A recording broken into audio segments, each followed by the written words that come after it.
Hello everyone and welcome back to my channel. Today we're going to be drawing a little bit of a gift piece. I mentioned recently that I'm working on a new comic with my sister, and this was actually a gift that I drew for her this summer, and it's her character Rio, but as like an 80s glam rock star. Or I guess just, an 80s glam rock star. I don't have to say glam rock. Anyway, I referenced a lot of interesting people. I think my main reference that I used was actually a picture of Joan Jett. So that was interesting, but I felt like that was really sort of the direction I wanted to go with the look.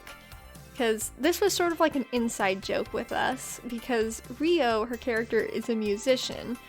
And we had a conversation about like, hey, what if he was a rock star in the 80s? What would he be like? He'd probably be like really glam rock and stuff.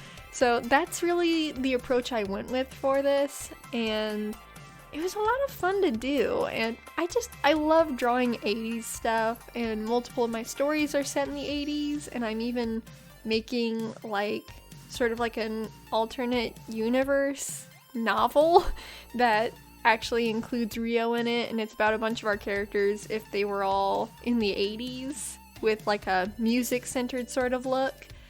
So coming up with his outfit was a lot of fun, because Rio has always dressed kind of like dramatic and edgy, so like the clothespins in the knees of his pants here just really felt like a him sort of touch. And I knew he needed just one of those huge leather jackets with the padded shoulders, like power suit style. But it was just fun to go totally ham with all the details. Granted, I'm not great at coming up with details, so I had to look at so many pictures of musicians that I like. But it was super fun.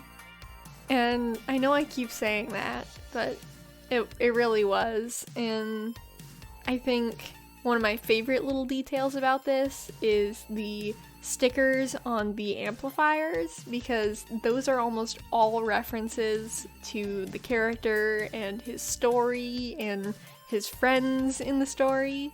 I spent so long trying to do the scales on this dragon, it's just crazy. That's also sort of like a harkening back to part of his story. But you might have noticed that I did actually trace the amplifiers, and there's nothing wrong with that, That's just, why waste the time figuring out how to do that, I used a royalty-free picture from Unsplash, and I will put all the photo credits and links to the photographer who took the picture of the amplifiers down in the description, and I might even pop it up on the screen here too.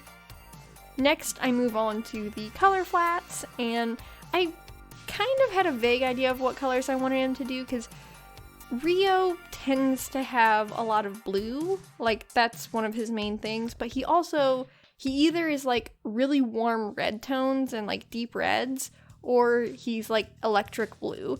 And I almost went red, but I felt like maybe the blue was gonna work better for some reason with like the 80s vibe. So I went ahead and I went with the blue, and I'm so glad I did, because I knew I wanted the background to be like these purple curtains that I'm adding in here now. And I feel like if I had done the red, it maybe would have made him blend too much in a way, while the blue still matches and it doesn't clash with the purple as much, but it doesn't make him feel too blended in the environment. And especially when I add the purple lighting over the top, like the rendering and just the shading that I'm doing right now, I really feel like he would have probably blended just a smidge too much. Also, red is a really difficult color to work with sometimes, so the blue was just better. Next, I went in with some ad layers and started adding in all of these juicy highlights that you see.